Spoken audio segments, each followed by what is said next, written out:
Today's take, let's study with fun and make concepts simple.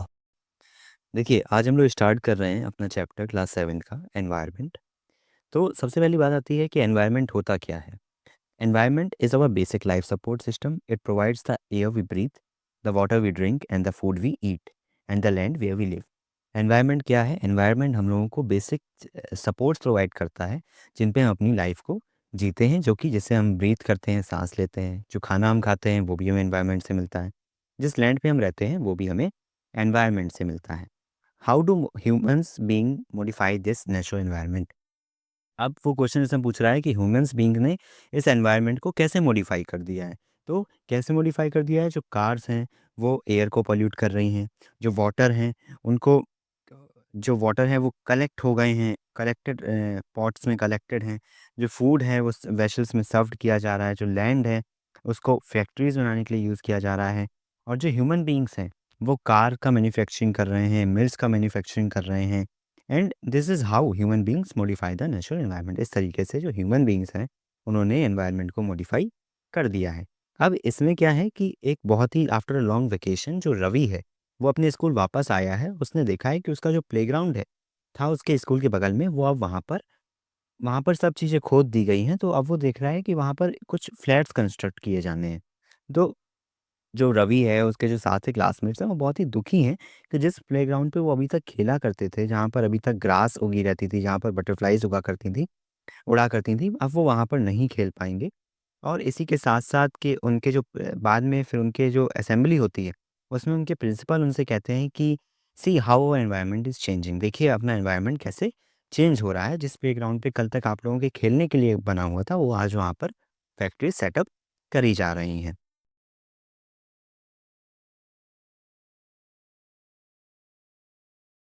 इसी के साथ फिर जब वो सब बच्चे क्लास में जाते हैं तो रवि अपनी टीचर से कहता है कि कि क्या जितनी भी चीज़ें हम अपने आस-पास देखते हैं, क्या सब कुछ सराउंडिंग है? तो टीचर कहती है, "जी हाँ, बिल्कुल, सब आप जो अपने आस-पास देखते हैं, वो सब कुछ एक सराउंडिंग ही है।"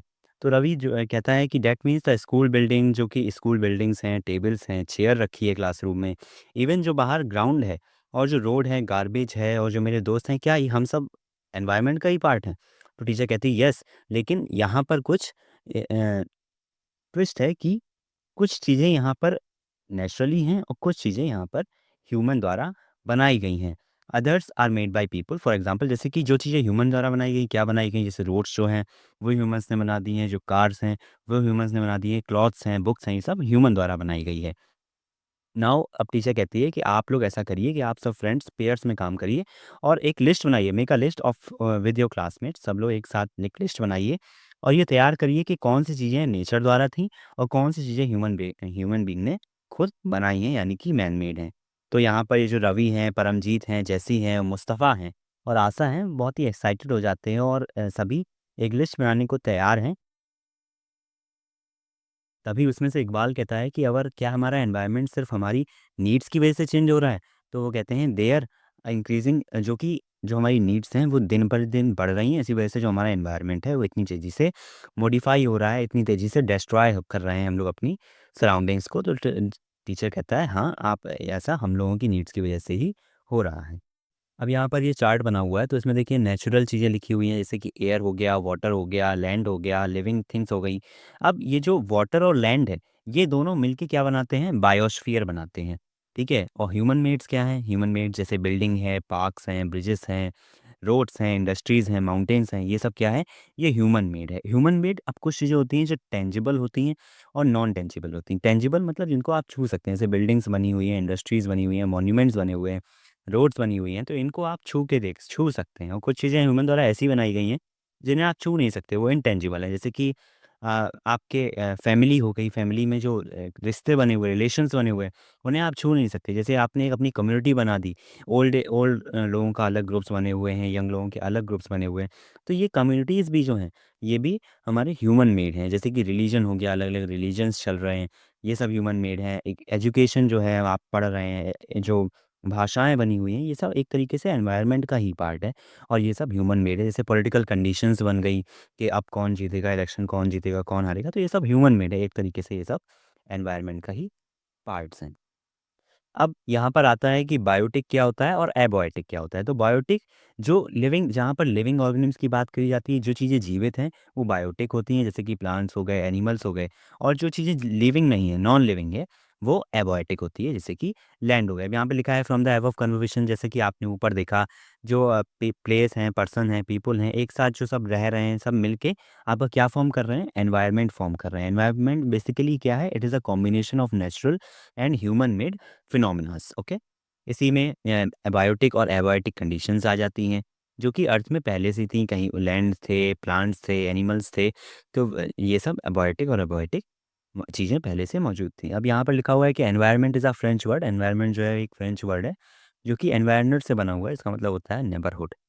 नेचुरल एनवायरनमेंट क्या होता है, land, water, air, plants, animals, ये सब मिलके क्या बनाते हैं, एक एनवायरनमेंट बनाते हैं।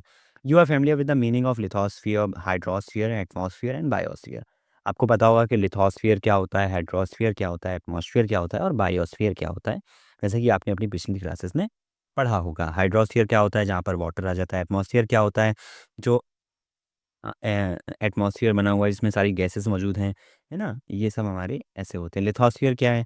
लिथोस्फियर है जो सॉलिड क्रस्ट है, हार्ड लेयर है, जैसे कि जो लैंड है बेसिकली, उसको हम लोग लिथोस्फियर बोलते हैं। लिथोस्फियर में हम लोग को रॉक्स मिलते हैं, मिनरल्स मिलता है और बेसिकली सॉइल मिलती है। इर्रेगुलर सर्फेसेस होते हैं, कहीं पे माउंटेन्स हैं, प्लेट्यूज़ हैं, प्लेन्स हैं, वैलीज़ हैं। इन सबको लिथोस्फियर के अंदर ही कैलकुलेट किया जाता है।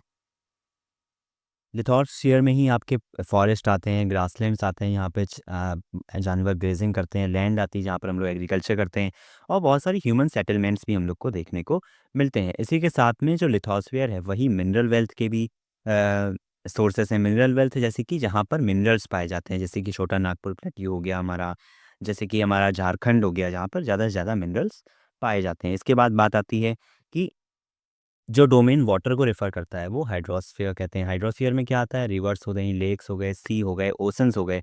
इस जो कि ये क्या बोलते हैं, इसको हाइड्रोस्फीयर बोलते हैं और ये भी लिविंग ऑर्गेनिम्स के लिए बहुत ज़रूरी है। अब यहाँ पर figure number 1.2 domains of environment आप देख पा रहे होंगे, जहाँ पर आपको हाइड्रोस्फीयर शो किया गया है जो कि पानी का इलाका है। जो लैंड है उसको लिथोस्फीयर शो किया गया है।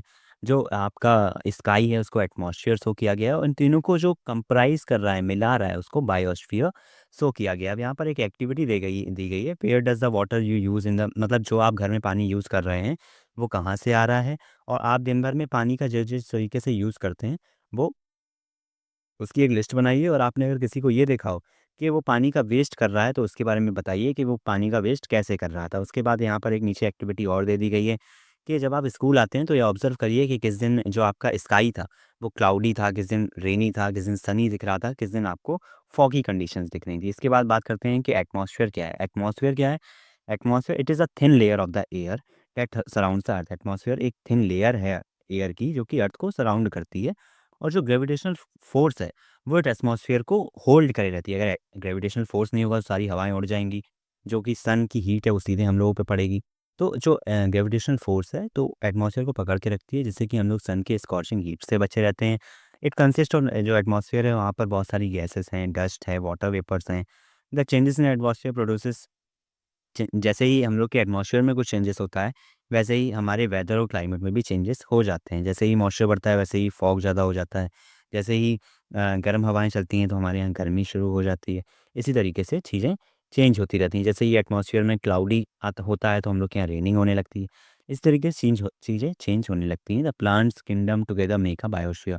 जो प्लांट्स हैं, एनिमल किंगडम्स हैं, वो सब एक साथ मिलके बायोस्फीयर बनाते हैं और बायोस्फीयर जिसको ही हम लोग लिविंग वर्ल्ड बोलते हैं। It is a narrow zone of earth where the land, water, air interact with each other. तो बस जैसे कि ऊपर हम लोगों ने फिगर में भी देखा था कि जहाँ पर लैंड और हाइड्रोस्फीयर और एटमॉस्फेयर मिल रहा था, उसको बायोस्फीयर कह रहे थे और हम लोग मेनली बायोस्फीयर में ही रह रहे होते हैं। इसके बाद यहाँ पर बताया गया है कि इकोसिस्टम क्या है। It is a system formed by interaction. Ecosystem क्या है? जो कि एक ऐसा सिस्टम जो कि लिविंग ऑर्गेनिम्स के इंटरेक्शन से बना हुआ है, उसको हम लोग इकोसिस्टम कहते हैं। और यहाँ पर जो लिविंग ऑर्गेनिज्म हैं ये फिजिकल और केमिकल फैक्टर्स में एक दूसरे से इंटरेक्ट करते हैं और यहाँ पर एनर्जी का ट्रांसफ़र होता है, अ, जो कि हमारे जीवित रहने के लिए ज़रूरी है। What is ecosystem? अब ये क्वेश्चन आता है कि इकोसिस्टम क्या है? तो एक एनसीसी कैंप लगा हुआ है दैट रवि क्लास वाज़, जिसको रवि की जो क्लास है वो अटेंड कर रही है। तो जैसे ही कहती है कि जब what a weather, what a heavy downpour, जब वहाँ पर बहुत तेज़ बारिश हो रही है, इट रिमाइंड्स, उसको वो रिमाइंड कराती है कि जब वो अपने केरला में रह रही होती थी तो ऐसे ही वहाँ पर भी बारिश हो रही होती थी और वहाँ पर बहुत अच्छी लहराती हुई लश ग्रीन फील्ड्स थी और कोकोनट्स के बड़े बड़े प्लांटेशन हो रहे होते थे। तो वहीं पे जो दूसरा बच्चा बैठा हुआ है जैसलमेर, वो कहता है कि नहीं, मेरे यहाँ तो बारिश होती ही नहीं है, दूर दूर तक कीकर्स दिखाई देते हैं। कीकर्स एक पौधा होता है जिसको हम लोग एकेशिया बोलते हैं। आपने उसको डेजर्ट लाइफ इन डेज़र्ट्स में पढ़ा होगा, ये डेज़र्ट्स में पाया जाता है। कीकर एक पौधा होता है। और जहाँ-जहाँ तक आइस जाती है वहाँ-वहाँ तक सिर्फ़ आपको कीकर्स ही कीकर्स दिखते हैं और कभी-कभी आप कैमल्स भी वहाँ देख सकते हैं। इसके बाद यहाँ पर एक फ़ोटो दिखाई गई है, एक ये पॉन्ड इकोसिस्टम दिखाया गया है। पॉन्ड में देखिए आपको डक्स दिख जाएँगे, आपको फ्लावर्स दिख जाएँगे, यहाँ पर चलते हुए हिरन्स हैं, काऊज़ हैं, ये सब एक पॉन्ड पूरा एक इकोसिस्टम बनाता है जहाँ पर बहुत सारे जानवर एक साथ रह रहे होते हैं। तभी हीरा कहता है कि नहीं, सिर्फ़ कैमल्स ही नहीं दिखते। अगर आप डेज़र्ट जाएँगे तो आपको वहाँ पर स्नेक्स देखने को मिलेंगे, लिज़र्ड्स देखने को मिलेंगी और बहुत सारे इंसेक्ट्स भी देखने को मिलेंगे। तभी रवि कहता है कि अच्छा, यानी कि जो एनिमल्स होते हैं और वेजिटेशन होती है और जिस तरीके से पीपल रह रहे हैं, ये डिपेंड करता है कि वो किस जगहों पे रह रहे हैं। तो टीचर कहती हैं हाँ, बिल्कुल ऐसा ही होता है, जो हम एनिमल्स हैं, जो वहाँ की वेजिटेशन है, जो वहाँ की पीपल का रहन-सहन है, वो डिपेंड करता है कि उस जगह की कंडीशंस कैसी हैं, उस जगह की एटमॉस्फेरिकल कंडीशन कैसी है। इसके बाद यहाँ पर डू यू नो फैक्ट में बताया गया है कि 5 जून को आपका वर्ल्ड एनवायरनमेंट डे सेलिब्रेट किया जाता है। इसके बाद बार्टर सिस्टम क्या होता है? बार्टर सिस्टम में मेनली जैसे बार्टर सिस्टम पहले चला करता था, जिनके पास राइस होता था वो राइस दे देते थे, उनके बदले में लोगों ने कोई दूसरी क्रॉप दे देते थे या फिर कोई दूसरी सर्विसेज दे दिया करते थे। जैसे आपने राइस दिया तो अगले पर्सन ने आपको चीनी दे दी, मतलब किसी एक सामान के बदले दूसरे सामान को लेना, ये क्या कहलाता है? ये बार्टर सिस्टम कहलाता है। इसी के बाद यहाँ पर दूसरे पैराग्राफ में लिखा है कि जो प्लांट्स हैं, एनिमल्स हैं, ह्यूमन बीइंग्स हैं, वो सभी एक दूसरे के ऊपर तुरंत एक दूसरे के ऊपर डिपेंडेंट होते हैं। ऑफ़न दे ये एक दूसरे के ऊपर इंटरडिपेंडेंट भी होते हैं। जो यही जो रिलेशन है लिविंग ऑर्गेनिम्स का बीच में, यही जो एक सराउंडिंग बनाता है, यही एक इकोसिस्टम को फ़ॉर्म करता है। जैसे कि जो एनिमल्स हैं, उनको उनके ऊपर ह्यूमन डिपेंडेंट हैं, वो उनके फ्लेश पे डिपेंडेंट हैं, उनके मीट पे डिपेंडेंट है। जो एनिमल्स हैं, वो ह्यूमन्स पे डिपेंडेंट हैं, ह्यूमन्स एनिमल्स को पालते हैं, उनको चारा खिलाते हैं। इस तरीके से दोनों ही आपस एक दूसरे में, ह्यूमन और एनिमल्स एक दूसरे के ऊपर interdependent है, okay? Do you think that the park in which Ravi and his friends played formed an ecosystem? क्या आप सोचते हैं कि जो रवि और उसके प्लेट्स जिस पार्क में खेल रहे थे, वो एक इकोसिस्टम बनाता था? बिल्कुल वो एक इकोसिस्टम बनाता था। वहाँ पे कुछ प्लांट्स होंगे, वहाँ पे कुछ इंसेक्ट्स होंगे, कुछ वहाँ पर एनिमल्स आते होंगे, तो वो एक पूरा वहाँ का इकोसिस्टम ही बना रहा होता है। इसके बाद ह्यूमन एनवायरनमेंट क्या होता है? Human beings interact with the environment and modify according to their need. Human beings जिस भी एनवायरनमेंट में रह रहे होते हैं, वो वहाँ पर अपने उसी एनवायरनमेंट के नीड के हिसाब से अपने आप को चेंज कर लेते हैं। जैसे कि जो बहुत ठंड में लोग रह रहे होते हैं, उनकी बॉडी अपने आप को उसी तरीके से हील कर लेती है कि वो उतनी ठंड में रह पाएँ, और जो लोग बहुत गर्मियों में रह रहे होते हैं, डेज़र्ट्स में रह रहे होते हैं, उनकी बॉडी अपने आप को उस तरीके से हील कर लेती है कि वो डेज़र्ट्स में रह पाएँ।